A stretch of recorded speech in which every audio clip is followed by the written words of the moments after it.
무이또에서 몰디브 언저죠. 스리랑카가 있는 섬이죠. 인도 영화 산업의 중심도 세계에서 가장 거대하고 큰 산맥입니다. 바라나시, 인도인의 정신적 고향, 인도의 산업, 금융, 문화 중심지입니다. 말디브스라는 모텔이 있었는데 뭔가 멀어 보이면서 뭔가 가까워 보이고, 뭔가 미개해 보이면서도 뭔가 신비로워 보이고, 뭔가 여행을 가고 싶으면서도 여행을 가기 싫은 동네, 바로 인도입니다. 인도는 거대한 반도로 볼 수가 있습니다. 그런데 막상 인도를 반도라고 하진 않습니다. 인도 대륙, 인디언 서브컨티넨트라고 하죠. 여기서 아는 버금 아자인데, 대륙은 아니지만 대륙에 버금간다, 준한다라는 의미죠. 지질학적으로나 기후적으로나 식생적으로건 문화적으로건 유라시아 대륙, 특히 동아시아와는 완전히 이질적입니다. 그래서 중동이라고 불리는 서남아시아라든지 인도 차이나가 있는 동남아시아와는 별도로 남아시아, 남부아시아라고 불리죠. 이번 시간에는 남아시아, 인도 대륙의 지도, 지리, 역사에 대해 아는 척하는 시간을 가져보도록 하겠습니다. 짜잔! 워낙 인도가 네임들어서 그렇지 이 동네에는 인도만 있지 않습니다. 서북 쪽에 파키스탄이라든지 동쪽에는 방글라데시, 그리고 북쪽에 네팔과 부탄, 그리고 스리랑카와 몰디브 등등 은근히 나라가 있습니다. 서북 쪽에 있는 파키스탄만 해도 인구가 2억 명이 조금 안 되게 살고요. 그리고 동쪽에 있는 방글라데시도 1억 5천만 명이 살아요. 이 남아시아의 면적은 440만 제곱킬로미터, 우랄산맥 서쪽에 유럽이 540제곱만 킬로미터라고 하면은 유럽보다 조금 작은 수준이라고 할 수가 있겠죠. 그곳에 세계 인구의 4분의 1인 17억 명이 몰려 살고 있습니다. 남아시아의 지도를 크게 보면은 아레아 한글 있죠? 그 비슷하게 생겼습니다. 북쪽에 높은 지붕이 있고, 그 남쪽에 넓은 평야가 있고, 또 그 남쪽에는 특징적인 고원이 있고, 가장 남쪽에는 이렇게 저지대 해안 평야가 있죠. 많은 분들이 알고 계시겠지만 인도 대륙의 가장 북쪽에는 거대한 산맥들이 포진되어 있습니다. 가장 대표적인 게 바로 히말라야 산맥이죠. 세계에서 가장 높은 산인 에베레스트 산 등등 세계에서 가장 거대하고 큰 산맥입니다. 조산 활동이 지금도 일어나서 히말라야 산맥은 지금도 자란다는 이야기가 있습니다. 사람이 확실히 살기 힘든 지역입니다. 해발 고도 1340m에 위치한 카트만드 계곡이라든지, 해발 고도 1580m에 위치한 인도 북부의 카슈미르 계곡에 인구가 그나마 몰려 있습니다. 1580m, 태백산 정상이 1567m고 오대산 정상이 1563m입니다. 그만큼 엄청나게 높은 지대라는 거죠. 여기 있는 이 카슈미르는 대표적인 영토 분쟁 지역입니다. 나름 남부아시아라든지 중앙아시아라든지 중국을 연결하는 전략적 요충지입니다. 그리고 인더스강이라든지 겐지스강이 발원하는 수자원의 요충지이기도 합니다. 그래서 파키스탄과 이렇게 인도가 둘이 싸우다가 최근에는 중국도 참전을 했습니다. 얘들은 안 끼는 데가 없. 부처님의 고향인 네팔이 히말라야 산맥 카트만두 계곡에 자리를 잡고 있죠. 이 중국이랑 인도 사이에 있어서 엄청 작아 보이는데 우리나라보다도 조금 더 큰 편이고요. 여기에 인구가 3천만 명이나 살고 있습니다. 10여 년 전에 여행을 갔다 왔었는데 여기 있는 이 카트만두랑 히말라야 산맥 쪽에 있는 포카라랑 버스를 타고 가면 8시간 정도가 걸립니다. 인종적으로나 문화적으로나 인도 느낌이 한 7에서 8 정도 나고요. 티베트 느낌이 한 2에서 3 정도 납니다. 그 동쪽에 있는 부탄은 엄청 작습니다. 여긴 지리적으로는 남아시아에 속하는데 인종적으로나 문화적으로나 이런 거는 티베트 느낌이 훨씬 더 강합니다. 부탄이라는 이름 자체가 티베트의 끝이라는 이야기도 있어요. 히말라야 산맥 서쪽에는 카라코룸 산맥이 있고요. 카라코룸 산맥 서쪽에는 힌두쿠시 산맥이 있습니다. 물론 힌두쿠시 산맥은 파키스탄이라기보다는 아프가니스탄에 있는 산맥입니다. 그리고 히말라야 산맥 서쪽에는 아라칸, 파트카이 산맥 등등이 있는데 이 산맥들은 인도 대륙과 동남아시아의 자연 경계 역할을 합니다. 높은 땅이 있으면 거기서 출발하는 강들도 있겠죠. 이 지역의 강들은 2+2로 외우시면 됩니다. 네임드 강 2강, 덜 네임드 강 2강. 2+2는 기요미. 이 뭔 개소리야! 서쪽 아라비아해로 흐르는 인더스강 지역과 나르마다 강, 그리고 동쪽의 벵골만으로 흐르는 겐지스 강과 브라마푸트라 강, 이렇게 있습니다. 인도 중간을 이렇게 가로지르는 나르마다 강은 인도 대륙의 남과 북, 인도의 남과 북을 가르는, 나누는 경계 역할을 합니다. 그리고 브라마푸트라 강은 주로 티베트에서 흐르지만 하류가 겐지스 강과 만나서 겐지스 강 삼각주를 형성합니다. 우리나라도 낙동강 삼각주라고 불리는 김해평야가 곡창지대잖아요. 겐지스 강, 벵골만 삼각주는 김해평야랑은 비교가 불가능한 엄청나게 더 거대한 곡창지대예요. 여기에 이슬람 국가인 방글라데시가 있거든요. 영토가 그리 크지 않음에도 불구하고 1억 5천만 명이 사는 이유를 아시겠나요? 이 벵골만 삼각주는 방글라데시인들에게는 축복이자 저주라고 볼 수가 있습니다. 농사가 굉장히 잘 돼서 사람은 굉장히 많이 늘어나는데 굉장한 저지대라서 홍수가 굉장히 크게 일어나요. 지도에도 나오지만은 가뜩이나 이렇게 계절풍 때문에 여름에 비가 엄청 많이 오는데 저지대라서 홍수가 크게 나면은 수해민이 2천만 명씩 나온다고 합니다. 원래 이 지역도 한 나라였는데 힌두교도 지역과 이슬람 교도 지역으로 나뉘면서 동벵골은 방글라데시가 됐고 서벵골은 인도령이 됐죠. 참고로 서벵골의 중심 도시는 캘커타, 꼴까타입니다. 이제 네임드 강과 평원 이야기를 한번 해볼게요. 아라비아해로 흐르는 인더스 강, 그리고 벵골만으로 흐르는 겐지스 강, 이렇게 보시면 됩니다. 두 강은 고대 인도 문명의 발상지라고 할 수가 있죠. 현재 인더스 강은 이슬람 국가인 파키스탄에서 주로 흐르고요. 겐지스 강은 힌두교 국가인 인도에서 주로 흐르죠. 인더스 강의 가장 대표적인 평원은 바로 인더스 강 중류에 있는 펀자브 평원입니다. 어원이 페르시아어로 5개의 강이라고 해요. 벌써 곡창지대 느낌이 확 나죠. 여기에 파키스탄 인구 절반 이상이 산다고 합니다. 하나의 나라로 원래 묶여 있었지만 이 지역도 인도, 파키스탄이 나눠지면서 현재는 인도령과 파키스탄령으로 나눠졌죠. 강과 평원이 흐르는 이 근처와는 어울리지 않지만 여기에는 사막도 있습니다. 바로 인더스강 동쪽 라자스탄 지역의 타르 사막입니다. 인도 사막이라고도 보통 불립니다. 보통 인도 여행을 가서 사막에서 낙타 사파리 했다고 하면은 이 지역 간 거고요. 보통 이 지역에 있는 자이살메르나 자이뿌르에서 한 겁니다. 사막이라 인도 파키스탄의 자연 국경 역할을 합니다. 미국과 멕시코에 걸쳐져 있는 치아와 소노란 사막처럼요. 이 타르 사막은 파키스탄의 발루치스탄 사막으로 이어지고, 그리고 이란, 그리고 이라크, 그리고 아라비아, 그리고 사하라 사막, 그렇게 사막지대로 쭉 이어집니다. 그런데 재밌는 건 세계에 있는 사막 중에 인구 밀도가 가장 높은 사막이라고 합니다. 정말 인구수는 정말 짱짱인 동네예요. 겐지스강의 대표적인 평원은 겐지스강 중류에 있는 힌두스탄 평원, 인도 대평원입니다.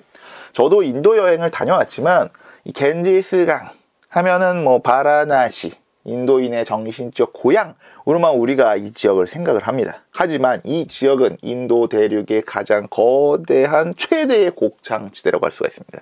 이 지역에 있는 우트라프라데시 주에만 2억 3천만 명이 몰려 산대요. 국가로 쳐도 세계 5위의 인구 대국이라고 합니다. 엄청나죠? 그리고 인더스강 유역의 펀자브 평원과 그리고 겐지스강 유역의 힌두스탄 평원 사이에는 인도의 수도인 뉴델리, 델리가 있습니다. 인도 근세 시대를 연 무굴 제국의 황제인 샤자한이 1683년 제국의 새로운 수도를 건설하는데 그게 지금의 올드 델리예요. 그리고 20세기 영국이 식민지 인도의 새로운 수도를 건설하는데 그게 지금까지 이어져 오는 뉴델리죠. 실제로 인도 여행을 간 분들이라면 유적지가 많아서 올드 델리만 경험을 합니다. 그래서 델리 가보면 엄청 더러워 라는 이야기를 많이 하세요. 하지만 델리에서 일하는 주재원분들은 대부분 뉴델리에 거주를 합니다. 우리나라 서울에 이 강남 느낌이 좀 납니다. 실제로도 올드델리보다 남쪽에 있어요. 그리고 올드델리보다 훨씬 더 깔끔하고 깨끗합니다. 이 델리에서 약 2천만 명이 산다고 합니다. 인근 위성도시까지 합친 델리 광역 수도권에서는 약 5천만 명이 산다고 합니다. 그러니까 인도 수도권에만 우리나라 인구만큼의 사람이 사는 거죠. 요즘은 델리 권역의 경제 규모가 인도에서 1등이 됐다고 하지만 이 힌두스탄 지방은 전반적으로 가난한 편입니다. 아무리 곡창지대면 뭐합니까? 산업과 무역이 잘 돼야 잘 살죠. 그러면 인도에선 어디가 잘 사느냐? 해안 지역의 무역 거점 도시가 잘 삽니다. 인도 공화국의 수도는 북인도의 뉴델리지만 인도와 남아시아의 최대 도시는 남인도 해안의 뭄바이, 구봄베이입니다. 인도의 산업, 금융, 문화 중심지입니다. 발리우드라고 불리는 인도 영화 산업의 중심도 요 뭄바이예요. 파키스탄의 수도는 인더스강 중상류의 계획 도시인 이슬라마바드입니다.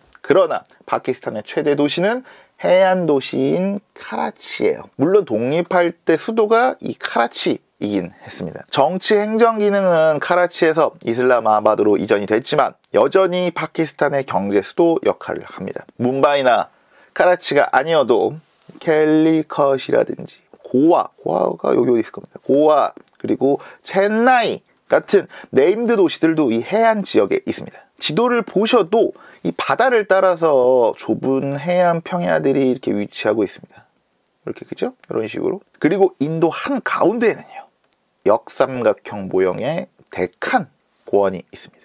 북쪽을 빈디아 산맥이라고 주로 그러고 서쪽은 서고츠 산맥이라 그러고 동쪽은 동고츠 산맥이라고 부릅니다. 그리고 이 데칸 고원과 여기 있는 이 나르마다 강이 결국엔 남인도와 북인도를 가르는 기준이 됩니다. 이게 고원, 산맥이라고 하면은 그냥 높은 땅이구나 생각할 수가 있지만 굉장히 험준한 편입니다. 6,600만 년 전부터 약 30만 년 동안 용암이 계속 폭발을 해서 만들어진 거라고 해요. 물론 그 용암은 현재는 죽은 화산, 사화산이 됐지만 하필 이렇게 땅 가운데에 데칸 고원이 있다 보니까 남인도와 북인도가 역사적으로 제대로 통일된 적이 거의 없다고 합니다.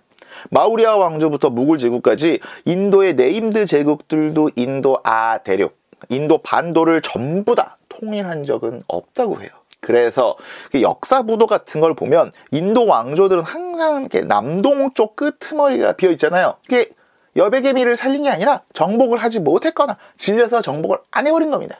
여기서 그 여백개미, 그 남동쪽 끝을 우리가 타밀 지역이라고 합니다. 아리아인들이 약 4,000년 전부터 침입하기 전부터 인도에서 살던 원주민, 그러니까 드라비다인들의 후손으로 일컬어지고 있는 타밀어를 쓰는 타밀인들이 주로 사는 지역이죠. 보통 여기까지 합니다. 그러나 플러스 알파 한 지역이 더 있습니다. 인도 반도 남쪽의 제도 섬들입니다. 가장 큰 섬이 반도 남동쪽에 위치한 실론 섬이에요. 스리랑카가 있는 섬이죠. 여기도 드라비다계가 굉장히 많이 살아요. 그리고 신혼여행을 많이 가는, 서핑이나 다이빙도 많이 가는 모히또에서 몰디브 언저죠. 할 때의 몰디브는 인도 남서쪽에 있는 제도 몰려있는 섬들입니다. 그러니까 1200개 이상의 섬들이 있죠. 저희 동네에 말디브스라는 모텔이 있었는데 볼 때마다 항상 희한했어요. 아니 왜 몰디브라고 짓지 왜 말디브라고 지었지? 그런데 알고 보니까 몰디브의 실제 영어 스펠링이 말디브스였어요. 그래서 거기를 이용할 때마다 이 얘기를 했는데 생각보다 크고 다양한 남아시아, 남부아시아 그리고 인도아 대륙의 지도였습니다. 다음 시간엔 이 넓은 땅에서 어떤 역사가 이루어졌는지 함께 알아보도록 하겠습니다.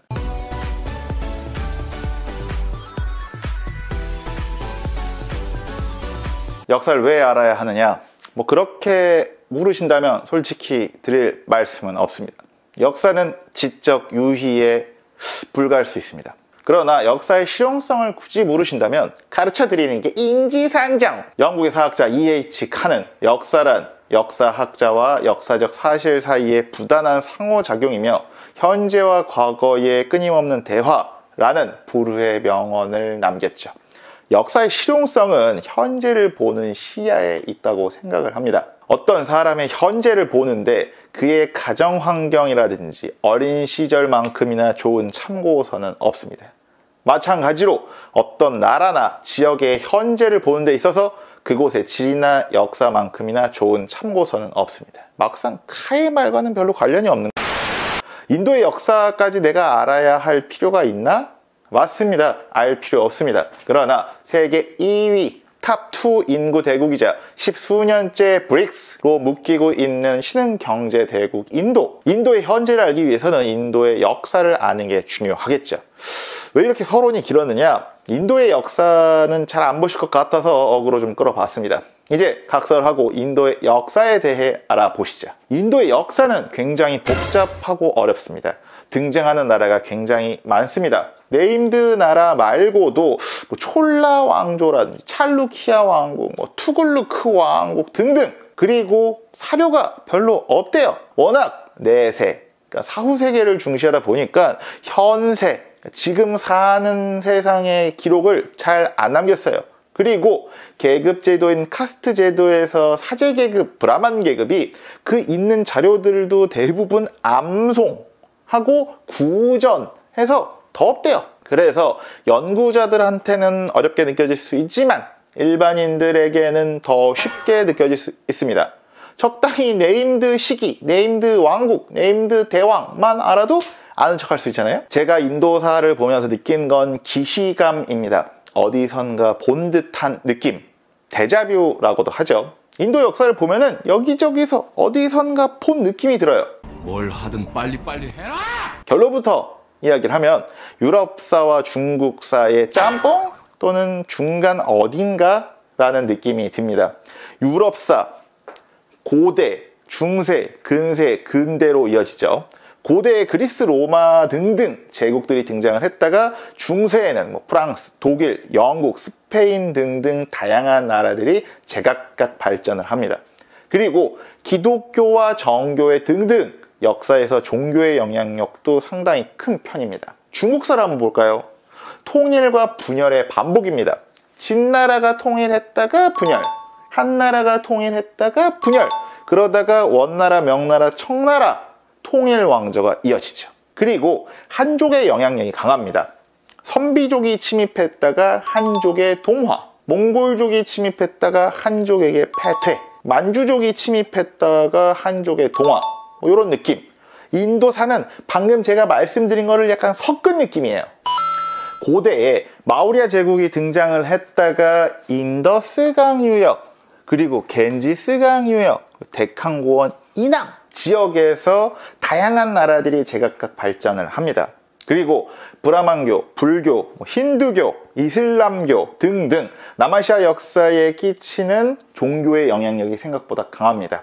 그렇다고 계속 분열만 했느냐? 마우리아 왕조, 쿠시안 왕조, 델리 술탄 왕조, 마지막으로 무굴 제국까지 나름 이 지역의 지배적인 제국들은 중간중간 등장을 했습니다. 그리고 다양한 종교들이 명멸하고 다양한 민족들이 이 대륙을 침입했지만 결국엔 힌두교를 믿는 아리안계 민족이 이 대륙의 중심이 되었죠. 이 해석은 저만의 해석일 뿐이지 전문성이 담보되어 있지는 않습니다. 그래서 그냥 인도 역사를 이해하는 데만 도움이 되시길 바랍니다. 얼개를 한번 짜볼까요? 얼개도 굉장히 무난한 느낌입니다. 문명시대, 고대시대, 중세원, 중세2, 근세, 근대, 현대. 에? 중세가 두 개라고? 네, 저는 그렇게 봅니다.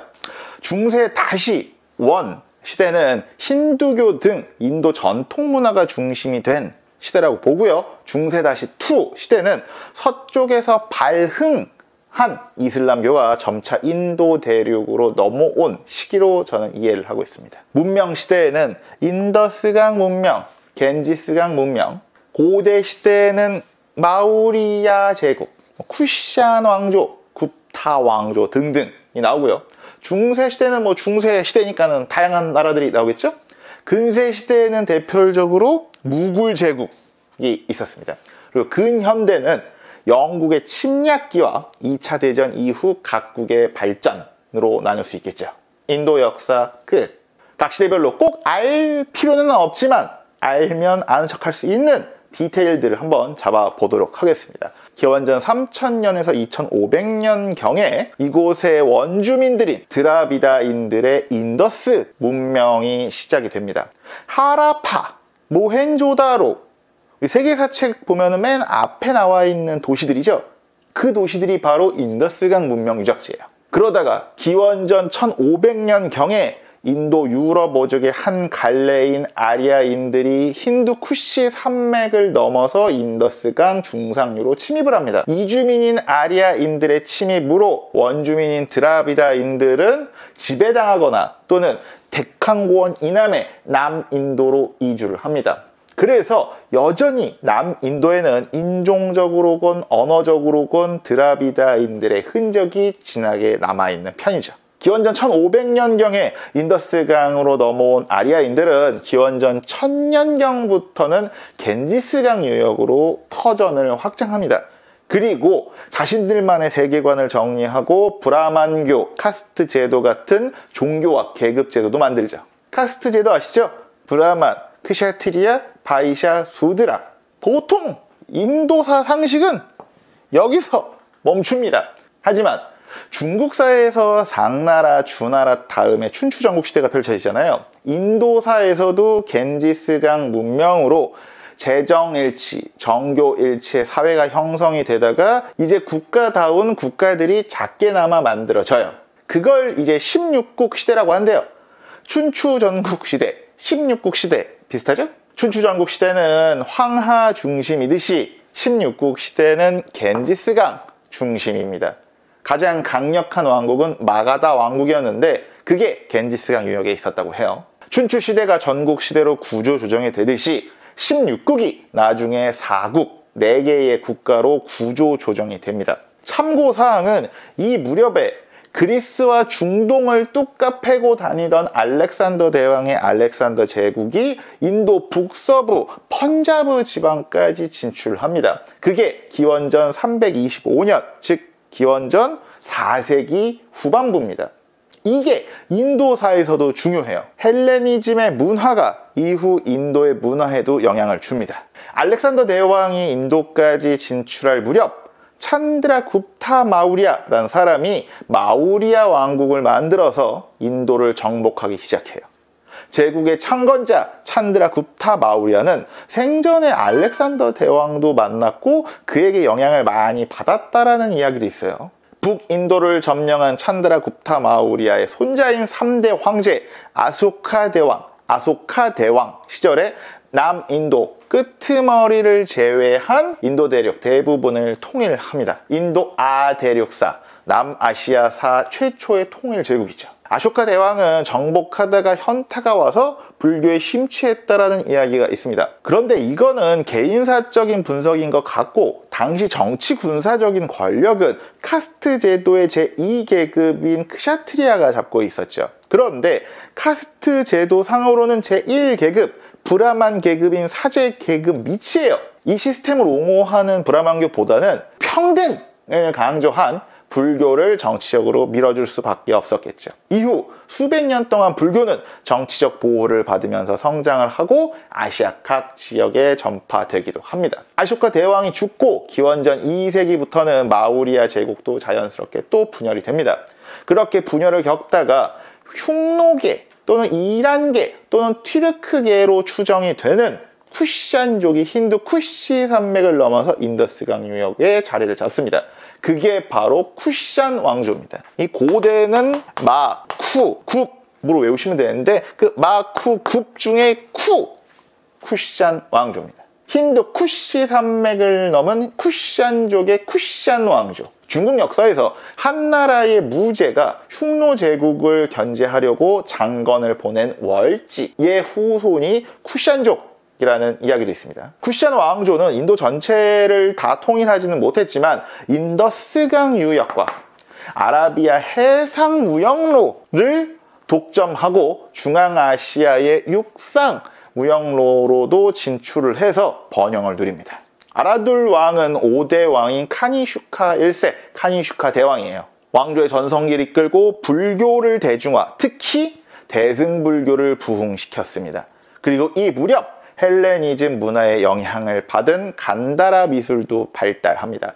그 뽀글머리 부처님 상 있잖아요. 그게 간다라 미술의 영향을 받은 불상이라고 합니다. 쿠샨 왕조 때 중국에서는 후한 시대에 그 뽀글머리 부처님 불상과 함께 대승불교가 중국에 본격적으로 전파가 됩니다. 그러나 4세기에 이란에 있었던 사산 왕조 페르시아 제국의 침략으로 망합니다. 그렇게 쿠샤는 왕조 끝. 이후 4세기 초 겐지스강 유역에서는 찬드라굽타 1세가 마쿠굽의 마지막인 굽타 왕조를 건설하고 그의 손자인 찬드라굽타 3세가 북인도를 정복하고 약 200년 동안 굽타 왕조가 이어집니다. 그런데 여기서부터 헷갈려요.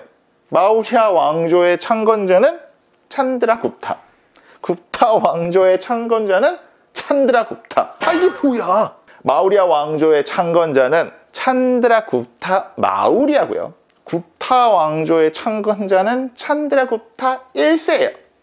마우리아 왕조의 전성기를 이끈 건 아쇼카 대왕이고요. 굽타 왕조의 전성기는 찬드라굽타 3세. 됐죠? 쿠션 왕조는 인더스강부터 중앙아시아, 굽타 왕조는 겐지스강부터 인더스강 유역, 지도를 그렇게 구분할 수가 있습니다. 그런데 이게 생각보다 되게 중요해요. 앞으로 이 패턴이 계속됩니다. 이게 무슨 소리냐? 서양 제국들의 진출 이전에 이민족의 침입은 주로 서쪽 힌두쿠시 산맥과 인더스강 요 라인에서 이루어져요. 그래서 이주민이나 외래 종교 중심의 나라들은 주로 힌두쿠시라든지 인더스강 중심에서 형성이 됩니다. 이에 대항하는 힌두계, 아리안계 나라는 주로 겐지스강 중심입니다. 쿠샨 왕조는 쿠샨족, 이민족 중심이었죠. 굽타 왕조는 힌두계 왕조로 볼 수가 있겠죠. 다시 패권을 잡은 굽타 왕조에서는 인도 아대륙에 뿌리 깊게 자리를 잡은 힌두교가 다시 성장을 합니다. 굳이 이민족이 밀어준 불교를 또 밀어줄 필요는 없겠죠. 물론 종교적인 변화도 있었는데 그건 불교 영상을 참고해주세요.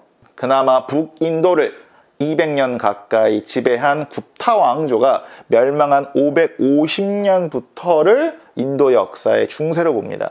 물론 책에 따라서는 굽타 왕조부터를 아예 중세로 보기도 해요.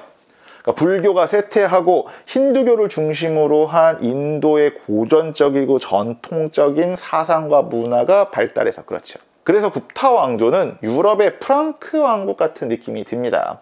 프랑크 왕국은 게르만 왕조의 시작이라서 중세의 시작으로 보기도 하지만 서유럽의 마지막 통일제국 같은 느낌이라서 고대의 마지막으로도 보거든요.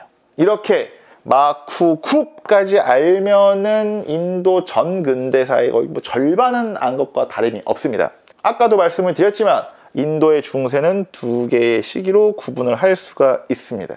550년부터 1206년까지 힌두교 왕국이 중심이 되는 시대, 그리고 1206년부터 1526년까지 약 300년은 이슬람 국가가 중심이 되는 시대죠. 10세기부터 하층민을 중심으로 해서 평등을 강조한 이슬람교가 유행합니다. 결국 10세기부터 가즈니 왕조, 고르 왕조 같은 이슬람교 왕조가 힌두쿠시 산맥과 인더스강 라인으로 영역을 넓히다가 결국 인더스와 겐지스강 사이에 있는 델리까지 점령하는 일이 벌어집니다. 그렇게 1206년부터 1526년까지 북인도에서는 무슨 노예 왕조 등등 델리를 수도로 하고 술탄이라는 칭호를 사용하는 델리 술탄 왕조가 등장을 합니다. 술탄은 이슬람 세계에서의 정치 지도자라고 이해를 하시면 됩니다. 그러던 1526년 몽골 제국의 후예를 자처한 티무르 제국의 후손을 자처한 바브르라는 인물이 또 한 번 힌두쿠시 산맥을 넘고 델리를 점령하면서 무굴 제국을 세웁니다. 무굴은 페르시아어로 몽골인이래요. 그러니까 몽골인이 세운 인도 제국이라는 의미죠. 간만에 다시 통일 제국이 등장을 합니다. 1526년부터 1858년까지 약 300년을 이어간 통일 제국인 만큼 네임드 왕은 두 명을 한번 기억해 보시죠. 악바르 대제와 아우랑제브 대제입니다. 자꾸 중국 얘기를 꺼내서 죄송한데 청나라의 전성기를 일컫는 용어가 강건성세라는 말이거든요.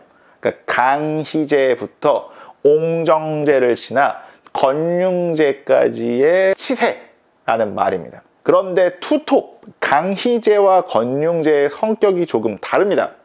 강희제는 청나라를 넘어서 중국 역사상 최고의 황제로 꼽히는데 건륭제는 평가가 조금 엇갈려요.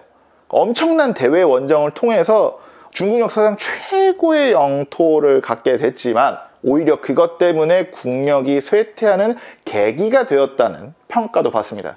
인도에서 악바르 대제가 오르는 16세기 중반부터 아우랑제부 대제의 재위기인 17세기까지 무굴 제국은 전성기를 구가합니다. 그런데 두 황제의 성격이 조금 다릅니다. 악바르 대제는 데칸 고원을 제외한 북인도를 통일합니다. 그리고 중앙 집권 체제도 구축을 하고 토지 개혁도 하고 이슬람교와 힌두교의 융합 정책도 펼쳐요. 이슬람을 안 믿는 사람에게 걷는 인두세인 지지야도 폐지를 합니다. 이런 기조는 후대의 황제까지 이어지죠.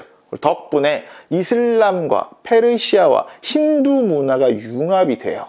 무굴 제국 시대 최고의 건축물이라고 꼽히는 타지마할도 악바르 황제의 혼자인 샤자한 때 지어지죠. 그런데 아우랑제부 황제 때는 기조가 조금 바뀝니다. 특히 종교적으로. 아우랑제부 황제는 남인도의 대부분도 정복을 합니다. 그렇게 정복 활동을 하면서 재정이 빈약해지는 걸 지즈야 부활로 메꾸려고 했습니다. 심지어 이교도들도 탄압을 해요. 이런 종교적이고 경제적인 탄압 때문에 18세기부터 반란이 일어나기 시작합니다. 결국 18세기부터 인도의 대제국 무굴 제국은 내리막길을 걷기 시작하죠. 18세기 세계사를 아는 분들이라면 아실 겁니다. 영국을 중심으로 한 유럽의 산업혁명과 제국주의가 스멀스멀 시작할 시기죠.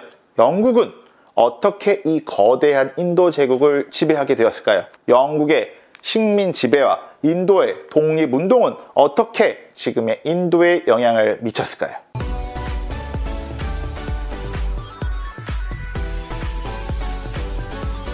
인도의 적, 제목이 자극적이죠. 남부아시아 또는 인도아 대륙으로 불리는 이 지역의 근현대사에 대해 한번 훑어보려고 합니다. 모든 대륙이 그렇지만 이 지역도 국제 정세가 생각보다 복잡합니다. 국제사회의 허락을 받지 않고 핵을 보유한 나라만 인도와 파키스탄 두 곳이에요. 본격적으로 들어가기 전에 남부아시아 역사와 관련해서 그런 이야기가 있습니다. 인도를 최초로 통일한 나라는 대영 제국이다. 마우리아 제국이건 무굴 제국이건 인도 반도 남동쪽 끄트머리를 제대로 통일하지 못했으니까 나오는 주장이겠죠.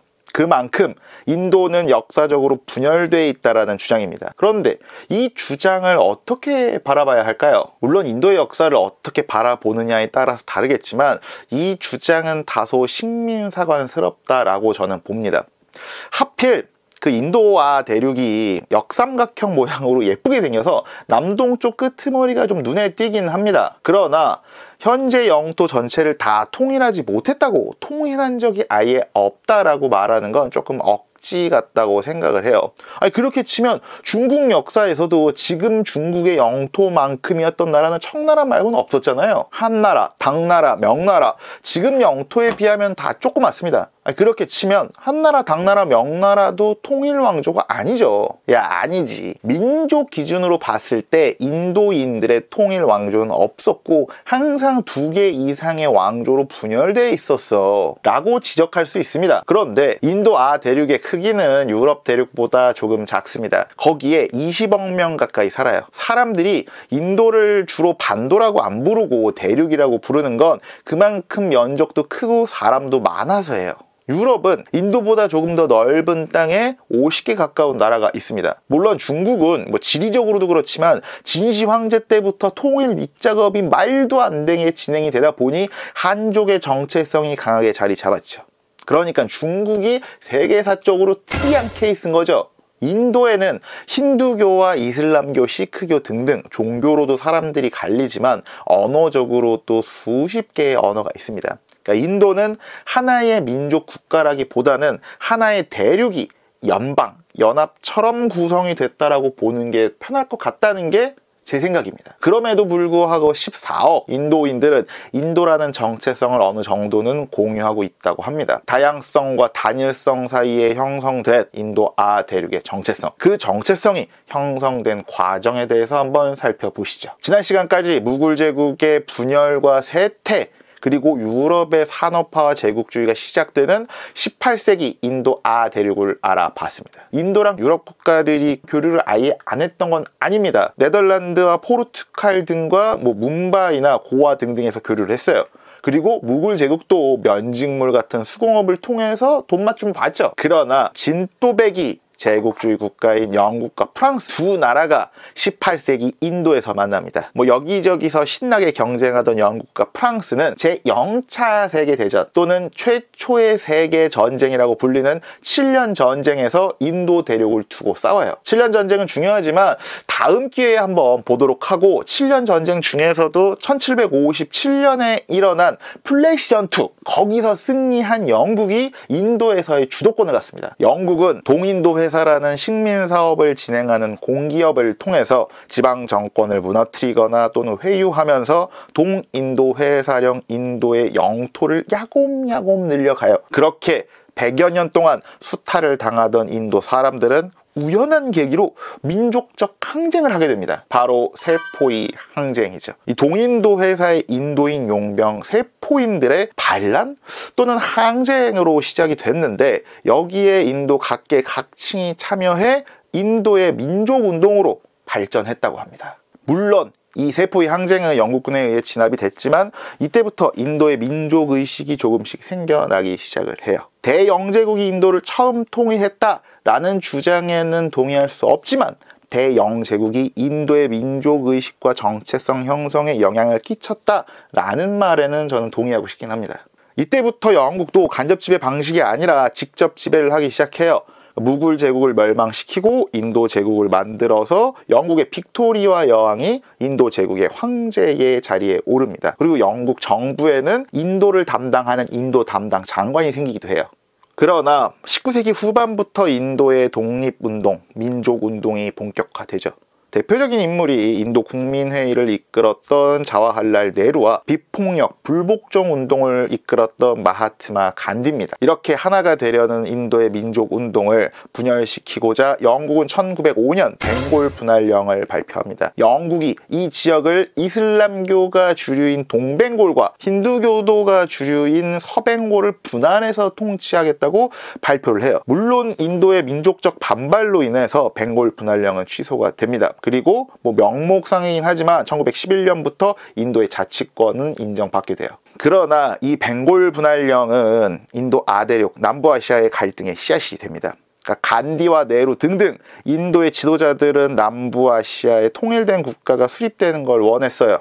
그러나 이슬람교 지도자들은 영국령 인도를 힌두교도가 다수인 국가와 무슬림이 다수인 국가, 두 국가로 만들자고 주장을 했습니다. 영국의 식민정책에 반발해서 하나가 되던 이 지역 사람들은 결국 종교로 분열되기 시작합니다. 그리고 중간중간 룰렛법, 암리차르 사건, 소금 행진 등등이 있긴 한데 그건 나중에 더 자세하게 한번 다뤄보도록 할게요. 그런데 여기서 잠깐, 지금의 인도에게 영국은 우리나라에게 일본 같은 느낌일까요? 솔직히 저는 잘 모릅니다. 제가 인도 사람이 아니라서. 인도 캘커타, 콜카타에는 영국의 빅토리아 여왕을 기념하고자 영국이 지은 빅토리아 박물관이 있습니다. 그런데 지금도 빅토리아 박물관이라는 이름 그대로 인도 정부가 운영을 하고 있다고 해요. 우리나라 대구에 일제를 기념하는 히로히토 박물관을 우리나라 정부가 아직까지 운영하고 있다. 우리나라에서는 말이 안 되잖아요. 하지만 인도가 이상한 게 아니라 한국-일본 관계와 인도-영국 관계가 다른 거겠죠? 인도에서는 식민지 시기인 영국령 인도 제국 시기를 브리티시 라스, 영국인 왕조라고 부릅니다. 그러니까 인도라는 거대한 대륙에서는 막상 무굴 제국이건 인도 제국이건 외부에서 온 이민족 그리고 이교도 왕조인 건 같은 셈이에요. 무굴 제국도 인도 아 대륙을 거의 다 통일하지만 종교적인 문제로 혼란기를 맞습니다. 그걸 다시 채찍과 당근을 통해서 통일시킨 게 영국령 인도 제국인 거죠. 영국이 인도 역사에 갖는 이중성, 인도 아 대륙의 복잡한 정체성은 인도아 대륙만의 특징으로 이해하면 좋을 것 같습니다. 인도의 달력을 1947년 6월로 한번 맞춰보겠습니다. 제2차 세계대전이 끝나면서 인도에서도 이제 독립이 가시권에 들어서죠. 그러던 1947년 6월 3일 영국 하원 의사당에서 성명 하나가 발표합니다. 영국이 인도에서 철수한다라는 내용이었습니다. 그로부터 73일 뒤인 8월 14일 거짓말처럼 영국인들이 싹 떠나버립니다. 영국의 왕을 국가 수반으로 하는 인도 자치령과 파키스탄 자치령이 그때 만들어집니다. 두 나라는 1950년대에 헌법이 개정되면서 인도 공화국과 파키스탄 공화국으로 제대로 독립을 합니다. 그런데 문제는 그 도둑처럼 찾아온 해방이었습니다. 그러니까 영국군이 철수를 하고 수백만 명의 무슬림이 파키스탄 국경으로 향했고요. 수백만 명의 힌두교도랑 시크교도들이 반대편 국경으로 몰렸어요. 공동체 하나가 이동할 때마다 3만 명이 되는 인간 띠가 길 위에 펼쳐졌다고 해요. 그리고 이 난장판의 결과는 대사륙전이었다고 합니다. 1400만 명의 인구가 타지로 이주를 했지만 약 100만 명 가까이가 피살되고 1500만 명이 자기가 살던 곳에서 추방을 됐다고 해요. 당시 영국 정부는 그걸 수수방관했고 군대 일부라도 좀 남겨서 질서를 잡는 데 도와달라고 하는 인도 파키스탄 양측의 탄원을 거절합니다. 역사에 선거학이 있는가? 그냥 이때의 이곳은 이랬다는 이야기를 전합니다. 남부아시아의 국가 분쟁은 대부분이 인도와 파키스탄의 분쟁에서 파생이 됩니다. 가장 대표적인 게 카슈미르 분쟁입니다. 카슈미르 지역은 힌두교 지방 정권이 지배를 해왔는데 주민의 다수는 이슬람 교도였어요. 힌두교 지방 정권은 인도 공화국에 붙었고 파키스탄은 카슈미르를 공격했고 1947년 제1차 인도 파키스탄 전쟁을 시작으로 수차례 전쟁을 치릅니다. 결국 카슈미르 북부는 파키스탄령이 되고 카슈미르 남부는 인도령으로 갈라졌고요. 최근엔 중국이 또 끼어들면서 일부 영토가 자기네 거라고 주장을 하면서 파키스탄, 인도, 중국의 카슈미르 삼국지가 되어버렸습니다. 이들의 분쟁은 방글라데시에서도 나타나요. 원래 파키스탄과 방글라데시는 수십 년간 하나의 나라였습니다. 그러니까 지금의 파키스탄은 서파키스탄, 그리고 지금의 방글라데시는 동파키스탄. 그런데 벵골만 지역의 동파키스탄은 정치적으로건 경제적으로건 약간 2등 시민으로 차별을 받아왔어요. 결국 1971년 벵골만 사람들이 반란을 일으켰고 여기에 인도가 개입을 하면서 동파키스탄은 방글라데시로 분할 독립돼 버립니다. 이렇게 인도아 대륙은 종교적 다름이 국가적 분쟁으로 진화하게 되었습니다. 이런 분쟁이 이제 극으로 치달으면서 인도가 1974년 핵을 보유하게 되고요. 여기에 대항해서 파키스탄도 1998년 핵을 갖게 돼요. 그런데 이들의 갈등은 여기서 그치지 않습니다. 바로 냉전이 그들 사이를 비집고 들어갑니다. 이 냉전 기간에 파키스탄은 미국과 동맹 관계를 유지했고요. 인도는 소련과 가깝게 지냈습니다. 그래서 소련과 아프가니스탄 전쟁 때에도 아프가니스탄을 미국과 파키스탄 라인이 지원을 했고 인도는 반대로 소련을 지지했어요. 그러다가 냉전이 종식이 되고 2000년대부터는 미국과 이슬람 세계와의 사이가 나빠지면서 파키스탄은 점차 중국과 가까워지고 인도도 미국과 조금씩 가까워지기 시작했죠. 중국은 파키스탄을 통해서 인도를 견제하고 아라비아해로 진출을 꿈꾸게 되고요. 미국과 인도는 중국 포위망을 형성하는 데 협력을 하죠. 그렇게 신냉전의 질서 때문에 인도와 파키스탄은 새로운 난관에 봉착합니다. 우선 파키스탄은 자기 내부 그리고 이웃에 있는 아프가니스탄에서 너무 커져버린 그 이슬람 극단주의의 늪에 빠져버려요. 그리고 인도는 중국과의 분쟁이 본격화됩니다. 인도와 중국이 그냥 싸우는 거냐? 그렇지가 않습니다. 인도와 중국은 엄청 긴 국경을 맞대고 있습니다. 그 국경 대부분은 바로 티베트를 통해서입니다. 중국은 제국이라고 불릴 만큼 그 엄청난 영토의 수많은 분리 독립 이슈 때문에라도 그리고 자신들의 젖줄이 발원하는 티베트를 독립시켜줄 생각이 전혀 없습니다. 그런데 인도는 티베트 망명 정부의 임시정부 거처를 마련해 줬어요. 과연 현금화할 수 있을지 모르겠지만 인도 정부가 엄청난 장기 보험을 들어둔 셈이죠. 이렇게 인도가 장군을 부르니 중국이 멍군을 부릅니다. 네팔 공산당이 중국 그 마오쩌둥주의의 영향을 받아서 국내외적으로 잦은 소요를 일으켰습니다. 나름대로 그 오랜 기간 네팔에 영향력을 행사하던 인도 입장에서는 한 방 먹은 셈이죠. 여기에 중국은 부탄, 미얀마와 국경을 맞대고 있는 타왕 또는 아루나찰 프라데시주를 자기 영토라고 주장을 하고 있어요. 일련의 국제 분쟁에 대한 이야기는 조만간 꼭 다시 자세하게 다루도록 하겠습니다. 14억 인구를 자랑하는 인도의 내부 사정은 어떨까요?